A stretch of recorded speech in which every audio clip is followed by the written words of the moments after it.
to oversee a decision by the Judicial Service Commission. Not so fast. Court suspends Shulei probe. These are entitlement, the rights enshrined in the Constitution, which nobody can take away from me. Bring the money, Raila digs in over proposed retirement package.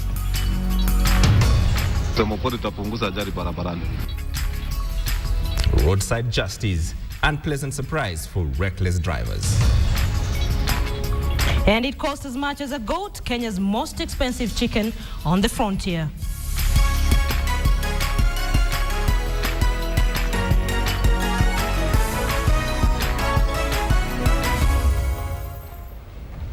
Good evening once again, this is KTN Prime. Now, we begin with the row at the judiciary, and suspended Chief Registrar Gladys Boschole got a reprieve this evening as the High Court gave orders prohibiting the Judicial Service Commission from commencing the probe against her. High Court Judge David Majanja gave the orders as the Law Society of Kenya called on the JSC to ignore summonses by a parliamentary committee. LSK Chairman Eric Mutua says the Committee on Legal Affairs has no mandate to interrogate the decision of the JSC to suspend Shulei. KTN's Rita Tinina has the details.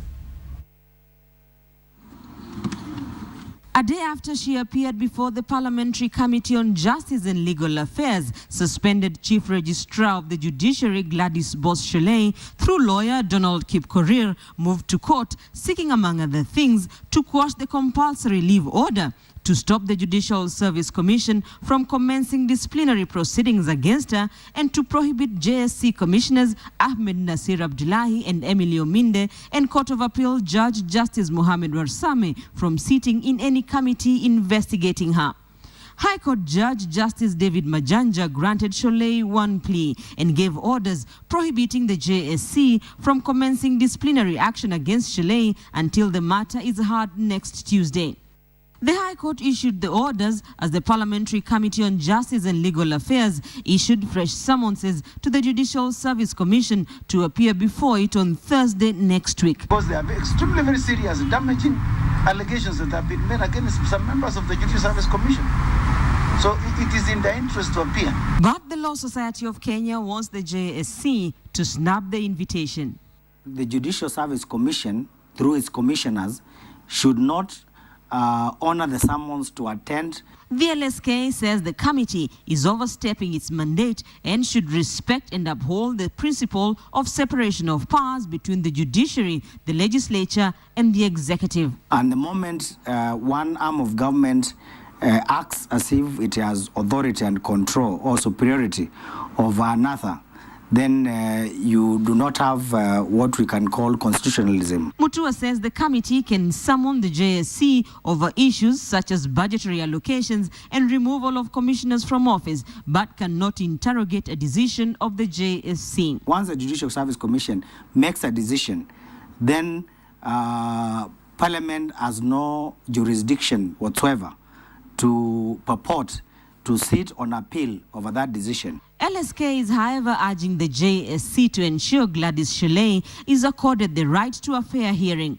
Calls for a fair process for Shulei were also made by women's organizations. JSC seem to be the accuser, prosecutor, and judge, making us question if Ms. Shulei will be accorded the impartiality needed in ensuring a just outcome. The National Women's Steering Committee, a consortium of 30 women's organizations, including the Women's Political Alliance and Maendeleo ya Wanawake, faulted the JSC for failing to disclose to Shulei the allegations against her. In the Thursday papers, the JSC called on Kenyans with information that could help in the inquiry against Shulei to come forward. The JSC on Monday formed two committees, one on finance and administration and another on human resource management, to investigate allegations of financial impropriety against Shulei. Rita Tinina, KTN. All right, bring the money. That is the response of the former Prime Minister Raila Odinga for the latest proposal to give him a hefty retirement package. Raila says he is entitled to the money after serving Kenyans for 25 years. KTN's Asha Mwilu now takes an in-depth look at how much this retirement packs would cost you as the taxpayer. A heated Debate over the proposed retirement packages for former Prime Minister and former Vice President awaits the 11th Parliament when it resumes its sittings. Sentiments by Raila Odinga after meeting Kakamega's governor earlier in the day hinted on the expected showdown between CORD and Jubilee over his benefits. This is not a privilege. It's not as if somebody is being generous to me. This is an entitlement, the rights enshrined in the Constitution. The retirement benefits bill sponsored by Suba MP John Mbadi is already rattling the political circles. If this bill sails through, former PM Raila Odinga will earn 84 million shillings annually. Former VP Kalonzo Musyoka will equally earn 84 million shillings per year. The Chief Justice, upon retirement, would enjoy 62 million shillings annually, and former Speaker Kenneth Marende would also take home 62 million shillings.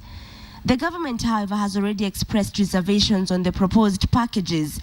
Deputy President William Ruto urged Parliament to review the bill for reasonable and not extravagant packages. The DP's office, however, is also included in the retirement benefits bill. In fact, if the bill were to be passed as is, Ruto would get 84.7 million shillings annually after retirement. He would also be entitled to a personal assistant, an accountant, 2 housekeepers, 2 senior support staff, 2 cleaners, 2 cooks, armed guards at his request, diplomatic passports, and a fully equipped office. If we are going to accept the principle of retirement benefits for some state officers, how do we determine which state officers these are? If you were to ask me, what is the rationale of including, for example, the Attorney General and not the Auditor General or not the Controller of Budget, I wouldn't be able to tell you, because I don't know whether you would be able to say, because we don't know what the policy is, what is the rationale is. Jubilee MPs are said to be plotting to shoot down the bill over Raila and Kalonzo's active involvement in politics. Majority Leader Aidan Duale is quoted as saying that the 2 CORD leaders should retire from active politics to qualify for the perks. Retired President Moi endorsed one presidential candidate. As far as I'm concerned, it was his right to do so. So would we say that in so doing, he involved himself in politics and therefore we should deny him his retirement benefits? Experts, however, argue that the main shortfall of the bill is that the packages were not set by the Sarah Serem-led Salaries and Remuneration Commission as is required by the law. If the bill is adopted, taxpayers would have to cough out an extra 484 million shillings every year. The country will now have to wait for the House sittings to resume on 17th September to find out if the leaders will get the generous perks or if they'll bow out with a humble pie. Asha Mwilu, KTN, Nairobi. The Big Q, in association with Nguvu Cement. Right, so Asha Mwilu has taken an in-depth look at how much the retirement perks will cost you as a taxpayer. That is the subject of our big question tonight. And we are asking you, do you think Raila and Kalonzo deserve 84 million shillings a year as retirement perks? Send us a yes or no response, of course, together with a short comment to the number 8040 at KTN Kenya. You can tweet us at Lindo Ogutu or at James Smart. We will be sampling your opinion in between this bulletin. Choose Nguvu for undoubted strength.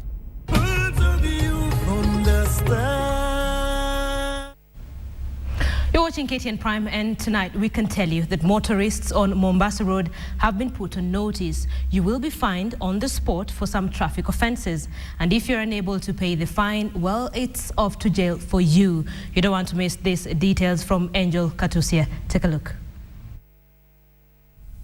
On the busy Mombasa-Nairobi highway, operators of public service vehicles found to have flouted traffic rules had to cut short their journey.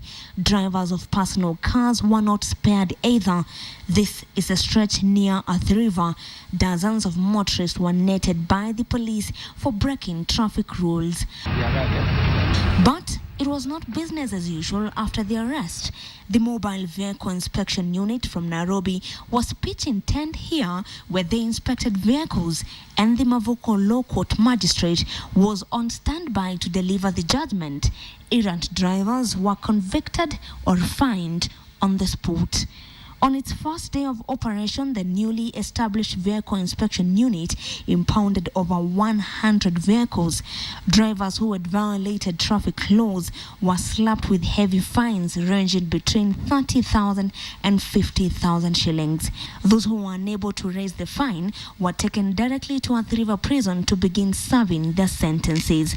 Hundreds of passengers were stranded for hours after the vehicles they were traveling in were netted in the crackdown, many, especially those who are traveling to places like Mombasa, having to change their plans. Inasaidia magari yetu kuwa salama katika barabara na inasaidia magari yetu kuwa na usafiri ulio salama. Kusema kweli tutapunguza ajali barabarani.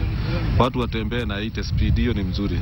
According to the police, this will help reduce the caseload in the courts. However, critics say it may encourage corruption, with some drivers opting to bribe the officers to avoid tougher penalties. Motorists also claim the police may harass them over small offences. The good thing is that we will be able now to continuously inform now the public as part of our transparency mechanism on the progress that is being made. Police attribute high rates of road accidents to failure to follow traffic rules. Angel Katuse, KTN Prime. Right, the Constitution Implementation Commission is warning against arbitrary amendment of the Truth, Justice and Reconciliation Commission report. CIC Chairman Charles Nyachai says those provoked by the report should seek legal redress, as amendments to the Act will undermine the quest to address historical injustices. Samogina, that's that report.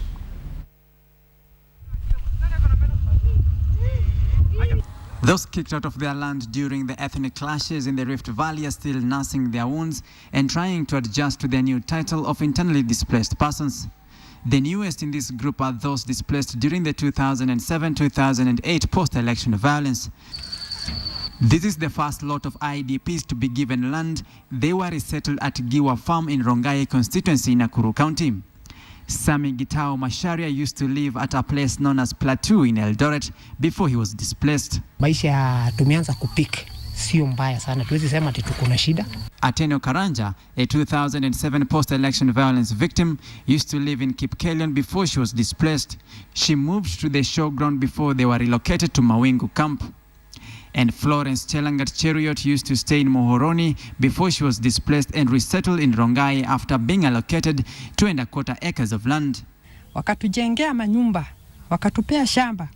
Sasa tunashukuru Mungu kwa sababu tuna chakula kwa mashamba yetu. Maisha sio mbaya. Maisha naona ni mzuri sana. But even as the IDPs struggle to come to terms with the circumstances, hoping for answers from the Truth, Justice and Reconciliation Commission, there are worries about the impending amendment bill to alter the explosive TJRC report. CIC has cautioned the National Assembly to restrain its exclusive legislative powers from schemes to tinker with the report. For whose benefit is the proposed amendment? I mean, is it for the benefit of the people of Kenya? While admitting that Parliament cannot be stripped of its mandate to alter and modify laws, the CIC chairman has warned the National Assembly against political patronage and partisanship in dealing with the Truth report.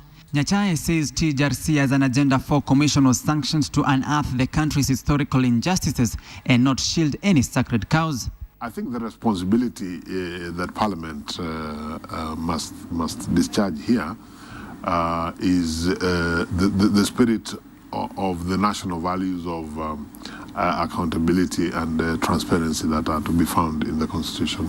A number of high-profile individuals, including President Uhuru Kenyatta and his deputy William Ruto, have been mentioned in the Truth report. Uhuru's administration has undertaken to make amends for the country's 2007-2008 faltering by resettling all IDPs in a month's time. But the government's commitment to implementing the Truth report is still in doubt. We completed yesterday the exercise and set aside sufficient money so that inside the next 1 month, the remaining 8,000 IDPs will have been resettled. Reports indicate the National Assembly is planning to expunge some of the high-profile individuals' names facing either prosecution or further probe for human rights abuses and economic crimes as recommended in the TJRC report. But CIC says the report should be operationalized and those with reservations to go to court. The TJRC Amendment Bill 2013 sits in the National Assembly awaiting its second reading. Right, you're watching KTN Prime, and we thank you for staying with us. Let's remind you of a big question tonight. Earlier on in this bulletin, Asha Mwilu looked at how much retirement perks that are expected to be accorded to Raila Odinga and Kalonzo Musyoka would cost you as the taxpayer. That's why we asked you, do you think Raila and Kalonzo deserve 84 million shillings a year as retirement perks? The Big Q, in association with Nguvu Cement.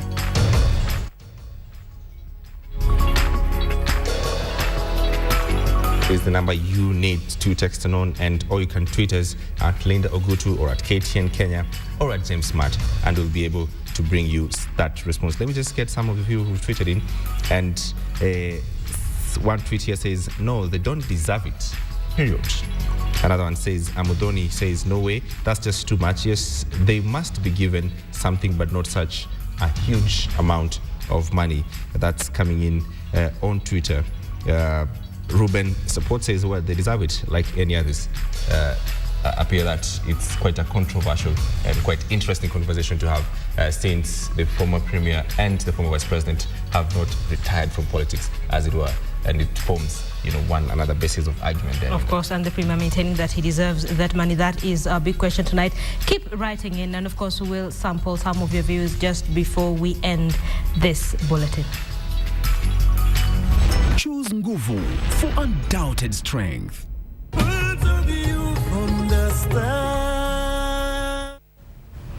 Now, President Uhuru Kenyatta's state visit to China has come when Kenyans are commemorating the 35th anniversary of the death of his father, Kenya's first president, Mzee Jomo Kenyatta. Well, Deputy President William Ruto joined Kenyatta's family for the memorial. KTN's Patrick Amimo has that story. Deputy President William Ruto and former First Lady Mama Ngina Kenyatta converged at Parliament grounds with members of Kenyatta's family, friends and relatives. They laid wreaths at Jomo Kenyatta's mausoleum to commemorate the anniversary of his death. Jomo Kenyatta was the first president of Kenya. He died 35 years ago today, and succeeding presidents have honored the day by joining the family to lay wreaths at the mausoleum, which is guarded 24 hours a day by the Kenya Defense Forces. The Deputy President and Mama Ngina Kenyatta later walked to the nearby Catholic Church, the Holy Family Minor Basilica, for a memorial service. President Uhuru Kenyatta skipped the anniversary because he is on a state visit to China. His Excellency the President would have wanted to be here. And he asked me to stand in for him. It pained him not to be here on this anniversary, but then national duties and the needs of the country called him away. Ruto said Uhuru's visit to China was coincidental, for he was chasing after the dream of his father to make Kenya a greater country. Uhuru Kenyatta said even his father would have excused him if he were here to go ahead and work for this great nation. Catholic Bishop David Kamau, who presided over the service, urged Kenyans to shun negative ethnicity and forge national unity. I'm sure he's praying and he's looking at us for the unity in this country. During his time, Kenya enjoyed political stability and economic progress. The late Kenyatta is celebrated as one of the great Pan-Africanists and freedom fighters. Patrick Amimo, KTN Prime. You're watching KTN Prime. Thank you for staying with us. We're taking a short break, but just ahead.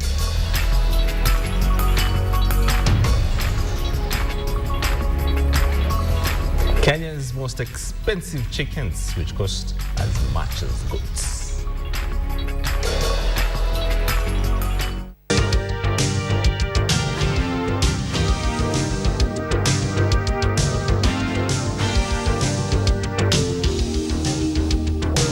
The middle-aged women who posed as customers at the shop, however, have not been arrested as the shop manager realized the items were missing long after they had left. Take a look. They walked into the shop like any other ordinary customers. However, their motive appears to have been different. Look at their demeanor. Hanging around, eyes darting surreptitiously this way and that way, and quietly making their way around the shop. The four women appeared to be keeping an uneasy calm. They carefully surveyed the shop, occasionally whispering to each other. One of them pretends to be answering a call and walks out of the shop. And this is where one of them strikes. Notice the lady with a coat on, picking something from one of the shelves and quickly putting it in her pocket. Not once, but twice. And one more time. Here, her friends shield her.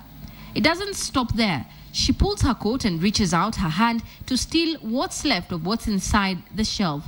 The shop attendant continues to peruse the newspaper. And then finally, they pick a laptop and quickly rush out. Dashna Shah, marketing personnel at the Nakuru shop, said the four entered the shop at around 4 p.m. posing as customers. Shah says they noticed some items were missing after the women left, and that is when they decided to check their CCTV cameras. They have since reported the matter to the police and provided them with the footage. Najma Ismail, KTN Prime. Now the family of a 14-year-old girl who went missing 5 years ago in Narumoru is now sighing with bittersweet relief after her murderer revealed where she had buried her victim. The woman picked today to tell her gory tale on 5 days to her release from prison. The search for 14-year-old Rosemary Wangeshi, who went missing 5 years ago on her way home from school in Narumoro, came to a sad end. This was after Grace Wanjiro Githombi, who spent 5 years behind bars for her abduction, revealed the spot she had buried the girl, leading the police to exhume her body. The girl's father, Peter Ndiaga, narrated how, in September 2008, the late Wangeshi and a friend, while walking home, was lured by her abductors, saying she had a private urgent message for her.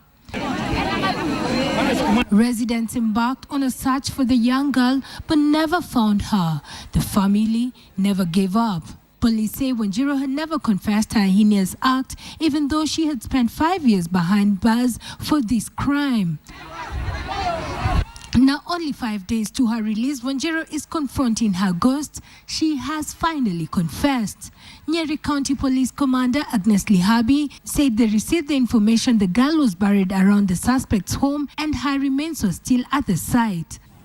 Through the community policing initiative, we received the information that this girl had been killed and she was buried at the spot we have all seen. Wangeshi's older sister, Janet Wangu, claims the teen was murdered because of a love triangle involving Wangeshi, Wanjiro, and a young man in Narumoru.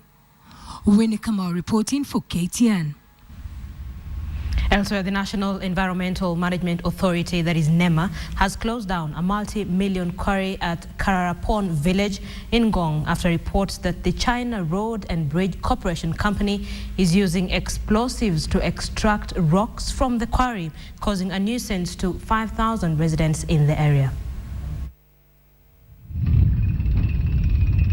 Residents claim 2 years of explosions have affected livestock farming, causing miscarriages and death. The most affected farms are Muguku Poultry Farm and a nearby rabbit farm. From today on, I don't want any quarry mining to continue. You can collect all the materials, but no quarry mining. The farming community is also complaining of structural damage caused by the tremors. The cracks are still widening, whereby now we don't know how it's going to be. The other issue is now about the trauma caused by the blast to the children. When I start with the ECD, that is now the nursery pre-unit and the baby class, these children don't come to school. China Road and Bridge Corporation Company has been in operation in Kararapon village for the last 2 years, and since then there has been a change in the water table and in the course of the Kiraraponi Springs. Tunasema haki ya wananchi wa Kajiado County ambayo ninasimamia nikiwa seneti imeafektiwa na ni lazima iangaliwe. NEMA issued a restoration order in August 2013. The Chinese company's management has expressed regret for the damage to the environment and has agreed to work on a compensation plan. The construction company is working on the southern bypass. Catherine Omwando, KTN.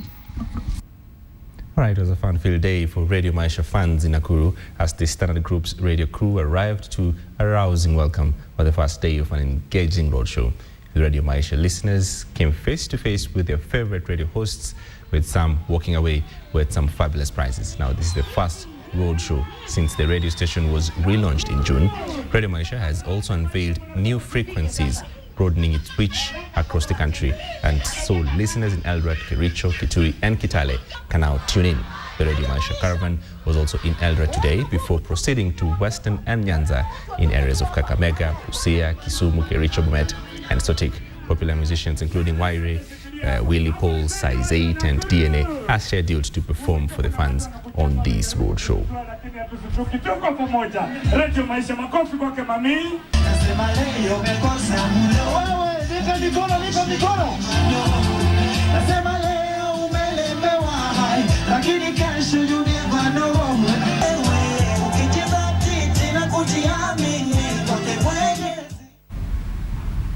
All right, now to a story from Elgeyo Marakwet, where we meet chicken as expensive as goats. If you don't believe it, watch this story of the Kuchi chicken, which is now empowering women in Elgeyo Marakwet County economically. The chicken are sold for as much as 2,000 shillings each. KTN's Mercy Kandiye with that story of the Kuchi chicken and its expensive eggs on this week's segment of The Frontier.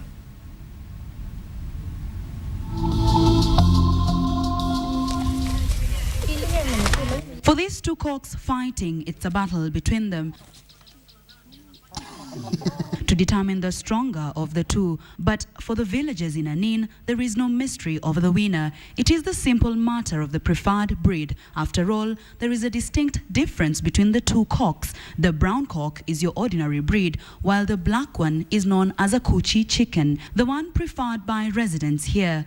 Ukishika hivi ni nsuto kushinda ile ingine. Tena anachunga vifaranga sana, anafukuza nini mwewe.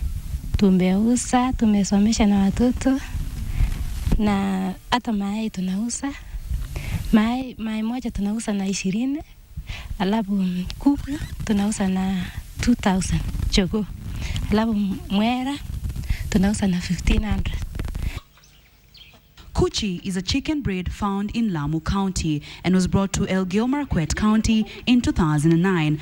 The hot weather conditions in Lamu are similar to those in the Kerio Valley.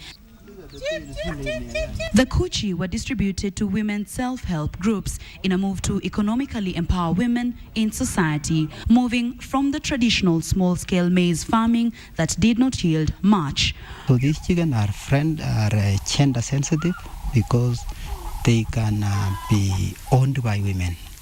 In our district, most of the animals are owned by men, but so because the chicken, which are the local chicken, are owned by women, so we wanted to upgrade the local chicken so that these people can get the benefits of the prices. Currently, there are about 1,000 Kuchi within Elgeyo Marakwet that have enabled these women to fend for their families. A mature cock weighs about 6 to 9 kilograms compared to the average chicken weight of about 3 to 4 kgs. It also has the ability to withstand disease better than indigenous chicken. They are also known to be very aggressive. Yani Kuchi inaangalia umbale na kuna faranga yenye nini mwewe imeenda naye. Yote iko hakuna hata mmoja yenye mwewe amechukua. Another disadvantage, when they lay, they rarely sit on the eggs. So what we do, we have advised the groups to, when they lay, you take the eggs now to the local parts. They just brood normally. Females lay between 8 to 16 eggs per laying session, way lower than usual. Their goal at the end of the day is to get more Kuchi, more money. Straight from the kitchen, this is a boiled Kuchi egg, and I was wondering, how does an expensive egg taste like?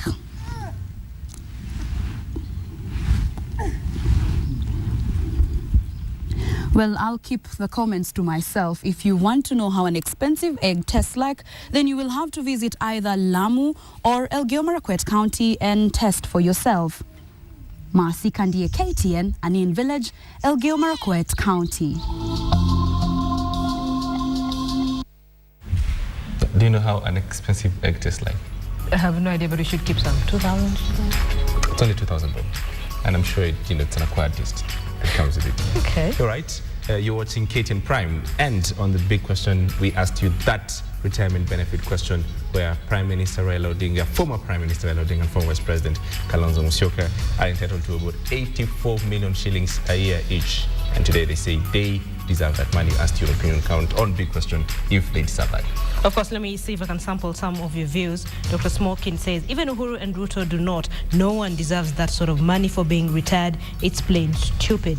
Omar says, we honestly overrate what these guys are worth, and we, the taxpayers, suffer the brunt of it. Let me see if I can read one more. Buthelezi says, yes, 84 million is small money for a government that loses billions in typing errors. Absolutely. Those are your comments. Keep them coming. We'll keep reading them as they come. Also, 8040. You can text us there. Do keep those lines of communication open as you've done. Indeed. You're watching KTN Prime. Let's take a short break, of course, to pave way for Joy Doreen Mbira with the day's business news.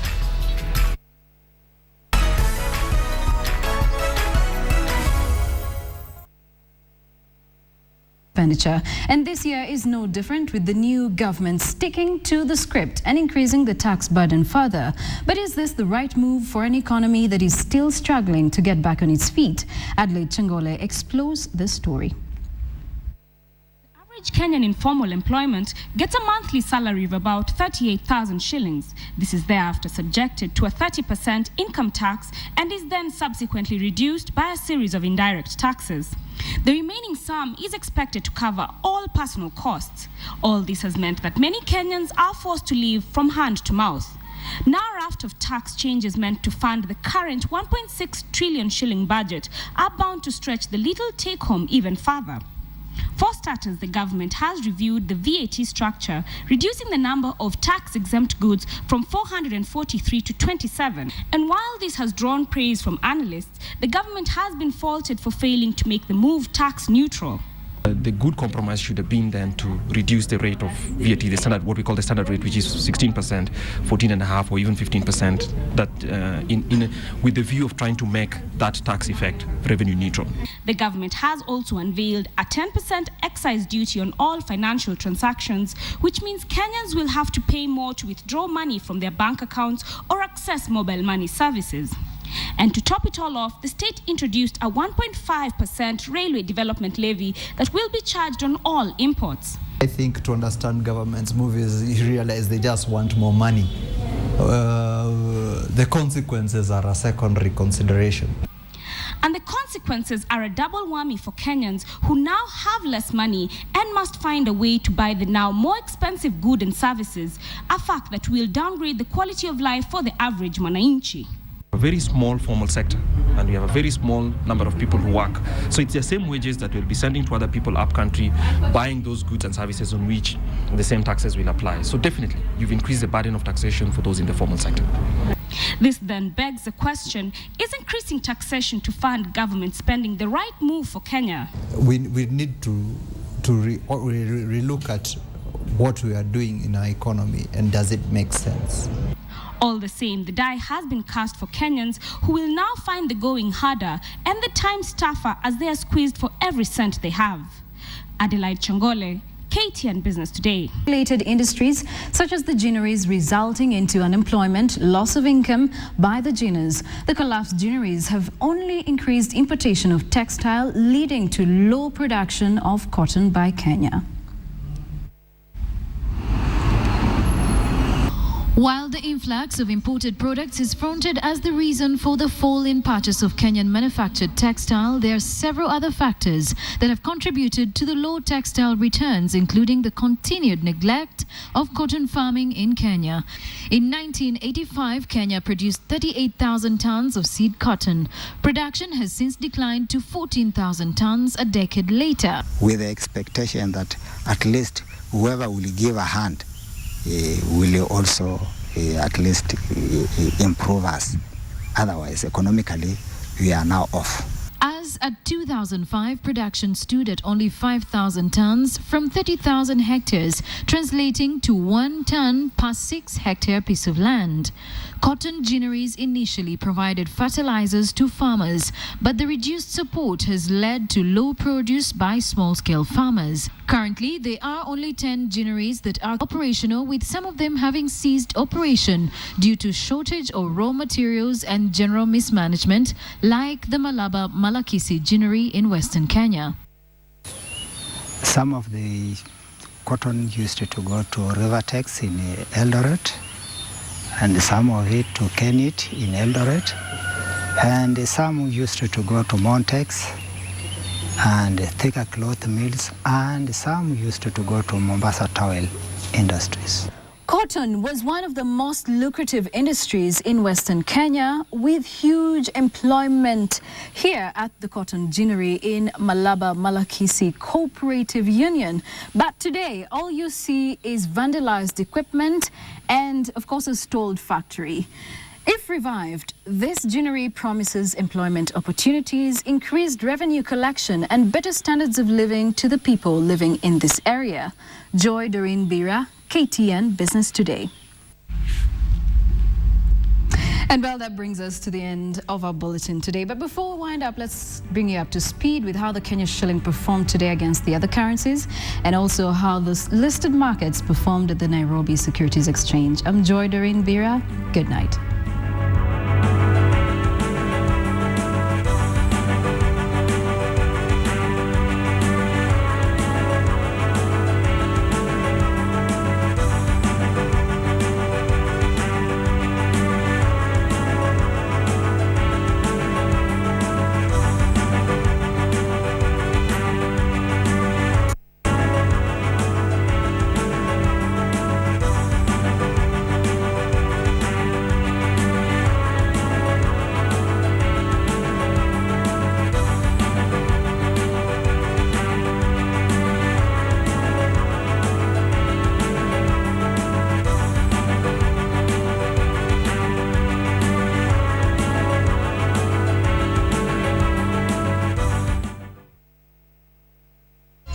KTN Business Today in association with Welcome now to your sports brief. Now, the Nairobi Derby will, after all, be played at the Kasarani Sports Centre this Sunday.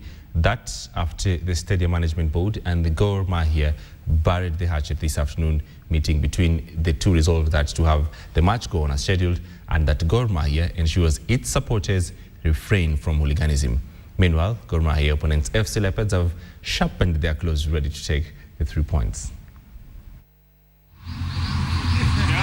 The last time FC Leopards met Gor Mahia was in Nyayo National Stadium in May, where they suffered a 1-0 loss.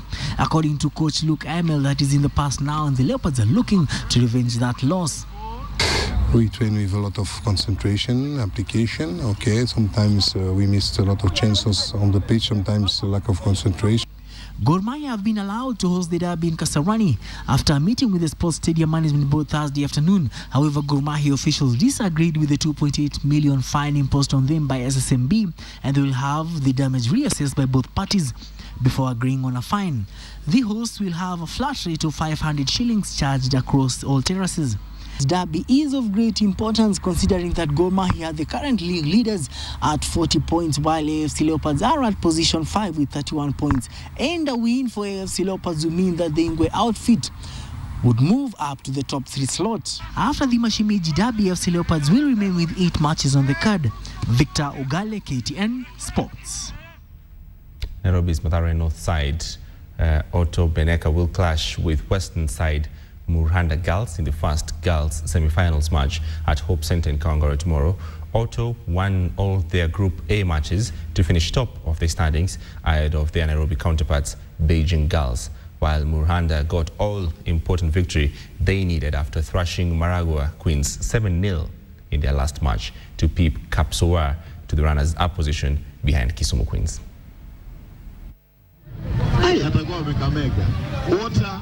Kisumu Queens won all their preliminary matches in Group B and scoring 14 goals in the process while conceding only 1 in the 3 matches.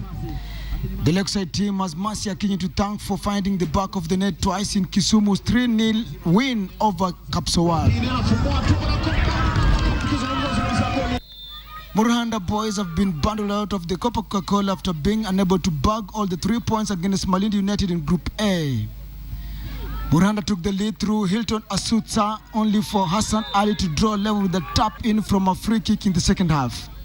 The draw saw Malindi snatch second spot on 5 points, one ahead of Murhanda. The Gunners finished top of the group after mauling Ruiru Neptune 7-0. Joseph Luchenga netted a hat-trick while Eric Kipkurui got a brace. Richard Oduma and Zablon Kutela also found the back of the net. The boys' semi-final matches also slated for tomorrow will feature the Gunners, Malindi and Group B duo JMJ Academy and Kisumu Lakers. Winners of the semi-final matches will clash at City Stadium on Saturday. For KTN Sports today, I'm Hassan Juma. All right, our companies who had committed to support the third leg of the Safaricom 7 series, the Driftwood Sevens, are counting losses after the Kenya Rugby Football Union cancelled it this evening. The union sent a 2-paragraph statement announcing the cancellation, which blamed Mombasa Rugby Football Union of breaching an existing sponsorship contract. Other than Safaricom, which is the main sponsor, other companies have also signed contracts with the union, among them East Africa Breweries Limited. Insiders say Mombasa RFC went ahead to bring in a rival beer company, which act Kiaru, thus the cancellation. By the time the cancellation, concerned parties have either arrived on the ground to start preparations or were in the process of leaving for Mombasa. Djibouti's Solman Ayanela cut the tape in 3 minutes 33.60 seconds to win the 1500 meters in Stockholm, Sweden, ahead of Kenya's Silas Kiplagat and Olympic and world champion Aspel Kiprop, who finished out of the medal bracket. This is how the race panned out. All right, we leave it at that on KTN Sports. Thank you very much for your time on that. We will be back with plenty more.